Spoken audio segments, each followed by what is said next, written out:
Hello friends. Recently the government has declared an alert against ransomware attack which is titled Akira. So today we will discuss the cyber attacks as well as the Akira ransomware attack. If you want to download this slide, the link is in the description box. If you want to listen to this video in Hindi, then also you can go to the description box. The link is there and the video is available on our another channel, that is prepezee. So basically the context is that the government, that is the government agency called as CERT-in, or Computer Emergency Response Team India, has issued an alert against Akira ransomware. It says that you must enhance your cyber security measures, otherwise you might be subject to extortion and loss and data leaks. So let us first understand that what are the different types of cyber attacks which are there in the which are now prevailing in the computer cyber security. So basically, see, any kind of attack which is harming your software or your computer is termed as cyber attack, and there are these type of attacks. Malware is the general term which is given for all kinds of attacks which might be happening. For example, any virus which is installed on your system, any worm. Worms, see, viruses are software programs, but worms, they just crawl your systems and they just look at your information and send this information back to the attacker. Then there are phishing attacks. See, phishing basically simply means that it wants to steal your personal data or your password data. So in phishing, what happens is that you might receive an email saying that if you enter this website, then you will get this reward or you will get this money. So when you click on this link on this email and you go to this website, you might be prompted to insert your username and password for your Google account or something else. So now when you have entered your Google account password, the website will let you in and you will see something. But then again, you have lost control of your Google account because your password is now stored in this and can be used by the hacker. Then there are zero-day exploits. Zero-day exploits means that initially when a software is launched, it is vulnerable because not every threat has been nullified. Later on, as the software becomes more mature and users point out the vulnerabilities, the company releases updates to fix those vulnerabilities. But in the initial days, it is still vulnerable. So the hackers take advantage of this fact, and what they do is they install, they try to hack this by saying, let's say this software is there and it is having certain vulnerability. So they will try to enter this software and through that they will try to steal your personal information because this is initial days of the launch of the software. Then there are ransomware attacks. See, ransomware simply, which we'll be studying today also, basically what they do is they encrypt some sensitive information or let's say very valuable information to you on your computer. And whenever you want to, and they will put up a password on it. If you want to open this file, then you will need this password, and for that you need to pay an amount to the hacker who will then give you the password and then you can open this file. Then there are password attacks. See, password attacks are generally brute force attacks, although there are other forms also. Brute force simply means that the hacker, he'll get access to your user ID and then he'll try to input common pins or common passwords. For example, you like 1234 is your generally the pin, 0000 is the pin, then your date of birth, let's say it's 14th of July, so you can keep 1407 or your pin. So this information, when users, the hackers, they gain access to this information, they try to put in, and if it matches, then it's a lottery for them.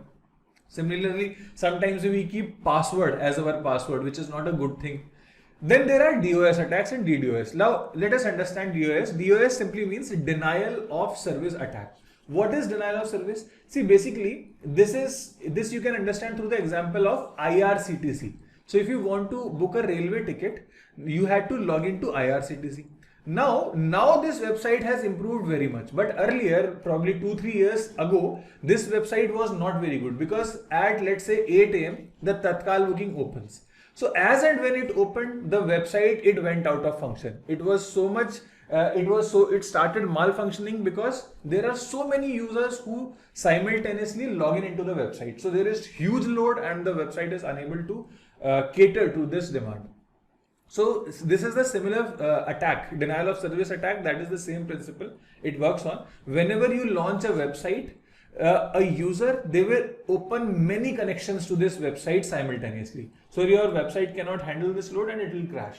Then there is distributed denial of service, DDoS attack. Distributed simply means that many users sitting at different locations, they are coordinating an attack on you. So at the exact instant of 8 a.m. or let's say 10 p.m., they will attack your website. They will simultaneously open many connections. They will attack it, and your website, if it cannot handle the load, it will crash. So that is DDoS attack.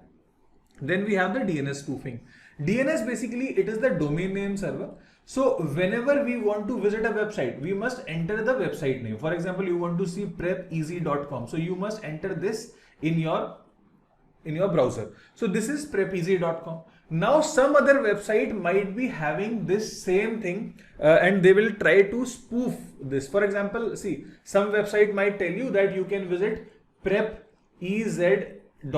or they can say that you can visit prepez single e, or they can say you visit double EZE. So you will get confused, and then you can log into these websites, and these, some of them might be genuine also, but some will be just there to be to just spoof you. And see, ours is not right now is a very big website, but then again some Google can be there, and if a person who is not very simple person who is not prone to these kind of attacks, they can assume that GOOO Google also goes to the same Google.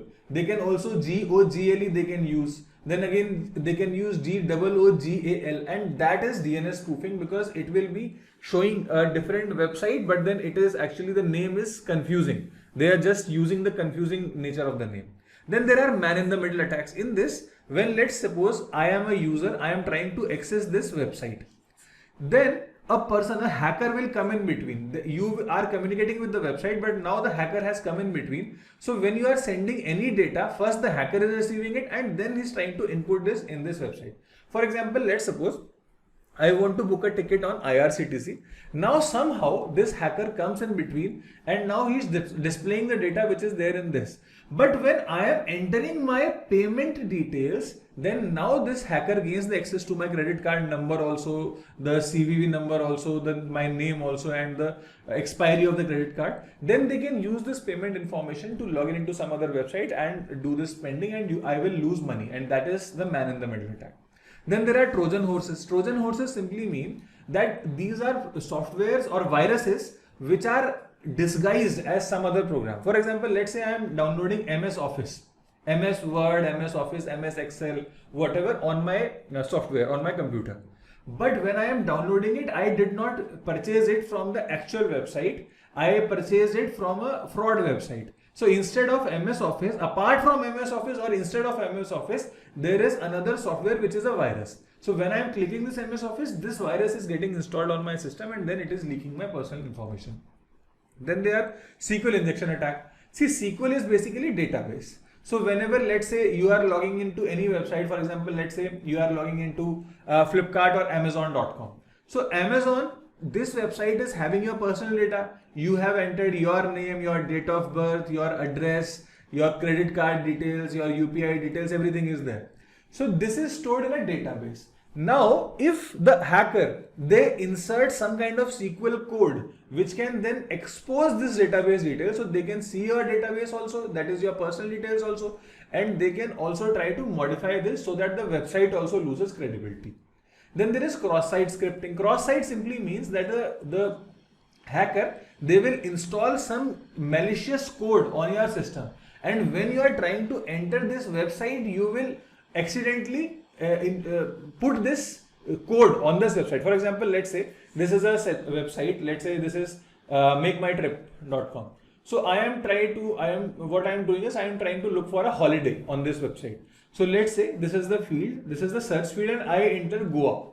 When I am entering Goa, my intention is to see the results of Goa. But then a hacker has put a code on in my browser, and when just as I enter Goa and hit enter, this code gets executed. And now this website, it is leaking my personal information to this hacker.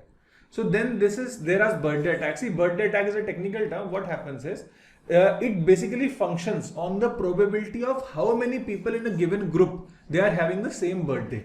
For example, let's see a class of, let's say, 50 students. In this class, there is a probability that 2 children will be having a birthday on same date. So what this basically this attack will do is it will send information for one legitimate user saying that this is this birthday, but then they will be actually imitating the other user. So instead of having this user as the legitimate user, you are actually manipulating and imitating the other user which is having the same birthday. This is the basic principle. Then there are rootkits. Rootkits are programs which install on the operating system or the basic root so that they can get access to the software. So what happens is, let's say there is an operating system Windows. So what they will do is they will go to the system files of this and then they will install themselves inside this. This is a set of programs and they will install into the root. So now after they have gained access to the system, now they can implant any virus inside it. And then there is the insider threat. Insider threat basically simply it means that an employee who's working inside your company either accidentally or intentionally installs a virus on your system and then it spreads through the company. So this is what is meant by insider threat. So these are the types of attacks. Now let us come to our topic of today, that is Akira. So this is basically a ransom and that is what I have already told you. So ransomware, what they do? They will try to see, first they will enter your system. Then whatever personal information you have, your sensitive information you have, corporate information you have, they will encrypt it. Now to log into and see this file, you will need a password. And this password you can only get when you have paid money or ransom to the hacker. When you pay money, then they will release this password and then you can open this file. So this is the basic modus operandi of a ransomware. Now for Akira, what it does? It first deletes the Windows shadow volume. Now, what is Windows shadow volume? See, what happens is, let's say I am sitting and doing some work on my system. I am making a Word file. Now, this is a .doc or docx file. I am working on this. Now, what happens is, what the system, every 10 seconds, it takes a snapshot of your file. So this is, the system is maintaining a backup of your file by itself. So that if tomorrow, if what happens is, if let's say electricity goes and the computer shuts down, they will save this file. And when you again open this system, they will tell you that recover old files because they have taken snapshot of this. So this activity of taking a snapshot is done by Windows shadow volume. Now, if Windows shadow volume is there, then this ransomware is it's not of any use. Why? Because when it is encrypting the data, the Windows shadow volume is already having a copy or a backup of your data, so you can get your backup from this. So what it does is, in first step, it deletes this Windows shadow volume so that any backup cannot be maintained. Now, in the second step, it encrypts your sensitive data or whatever folders you have. And then third, it releases the ransomware node on your system. So when you will log into your system, you will see that all of your files are locked, and instead of their user extension, let's say you are having a file upsc.pdf. So instead of that, you will see the file is now named upsc.akira, and that is from where it is getting its name. This file, when you click it, it is asking for a password and you cannot open it. Now when you go there, there will be a file called as akira_readme.txt.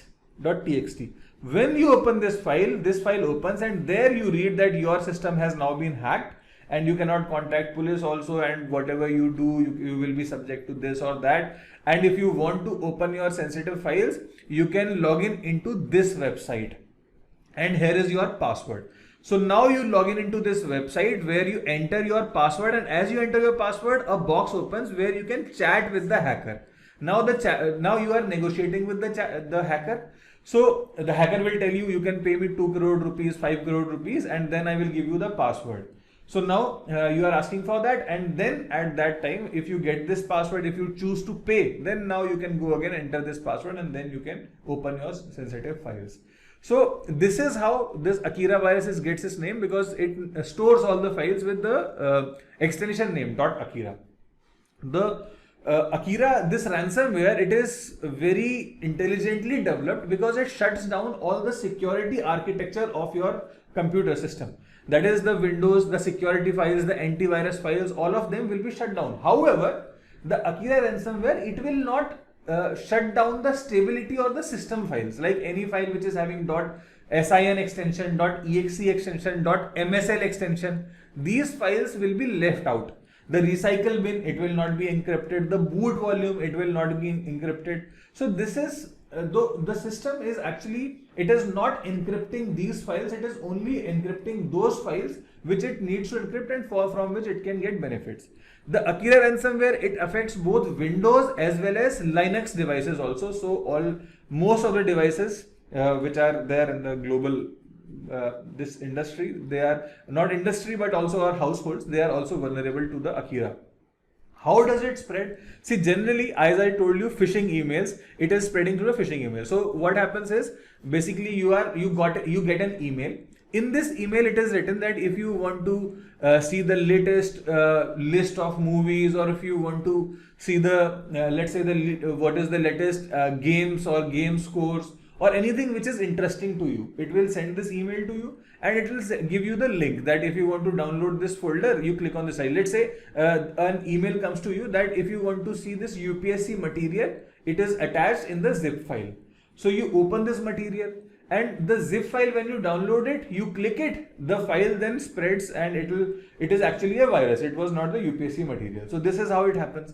Then again, drive-by download. What is drive-by download? Basically, see, you get prompts that your system is out of date and you must update it, otherwise there will be problem. So you now click yes, okay, update my system. Just as you click yes, a drive folder is getting installed on your system and it is having the virus again. So this is how it installs. It is also using remote desktop connection. What is a remote desktop connection? For example, see, I am sitting in Delhi and now I can access a system which is kept in Mumbai. So there are softwares like AnyDesk is there. AnyDesk, a software is there, anydesk.exe you install, and from the address, when you enter the address, you can access any other system if you have the password of that system. So this is how it can get installed. Then if this virus, it gains the administrative credentials, that is let's say a computer system. See, you are working in a company, it is having a computer division also. Now computer division has the administrative password which is common to all the systems, then the user's password are there in the local systems. So now when this virus, it gains access to this administrative password, it starts spreading to the other systems which are there on this network. So it spreads laterally also. So these are the ways in which it can spread. Now what happens, I have already told you, a readme file will be there and then you will need to pay for that. So the virus, it is also having the capability to steal corporate sensitive data so that you are more likely to pay, because you do not want to lose this sensitive data. The target is generally corporates, like financial corporates are there, education companies are there, manufacturing, real estate firms are there, which are having some kind of money so that they can pay these ransom demands. So what precautions can you take? See, CERT-In, which is the agency responsible to maintain computer security in India, that is Computer Emergency Response Team India. This is what it is, response team. This is the full form of CERT-In. It is saying that you must maintain basic internet hygiene. What do you mean by that? See, do not click random links. You go only to the websites which are reputed, which are, when for example, go to google.com, not an issue. Go to amazon.in, not an issue. But then beautifulflowers.abc, don't go to these websites because they have the potential, they are vulnerable websites or they are hacker websites. They can steal your data. Maintain regular backups. So that, see, if you are having sensitive data on your system, your corporate data, very, very important. So every day you should take backups, and those backups should also be offline, not just online backups, because you take that offline backup on a drive, either a pen drive or let's say a hard drive, so that even in the case you lose access to the internet, you can still install, you can still copy the data back again on your system if your system is again offline and it is vulnerable and it has now switched off due to the virus attack.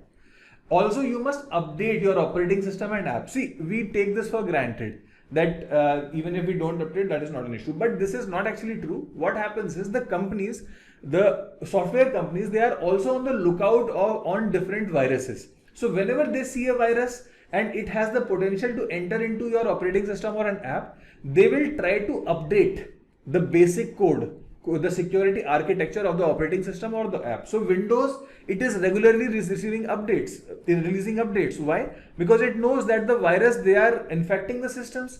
So it will, whatever vulnerability the virus is exploiting, it will close that vulnerability, and then now you can use it, and you need not worry about the virus. So regularly update your OS. Then email validation. What do we mean by that? See, email validation simply means that whenever you are receiving any email, you must check who is this email from. Do not open emails from which senders you don't expect or you don't know. Any email coming from within your organization is okay, but then any email which is coming, which is say, let's say Rebecca at abc.edu, don't open these kind of emails, or not edu just, or rs or rz, because these emails have the potential of installing malware into your system. Then strict external device usage policy. See, the users are very simple. The people, they are very simple. They don't understand the risk. So when they are inserting a pen drive or external drive into the system, they are always having the risk that it might be infected by a virus. So external device. So basically, many companies, they are not even letting users use their own pen drives. They have their special pen drives which are cleaned regularly, and users can only use those pen drives. You cannot bring any website from your home. Then security audits are there. So every regular security audits are done in good companies. They do, let's say, weekly or monthly security audits, so that they can see that if there is any vulnerability, they can fix it. So, and always try to keep in mind that the files which are having .exe extension or such other files which are having unknown extensions, never open these files, because they might be having some kind of software. Otherwise, if you only open them when you trust that the source where it came from is a trustworthy source. So these things you should also keep in your mind, so that you are also not vulnerable to anything, any other software or cyber attack. So if you like this article, please like, share and subscribe. Thank you.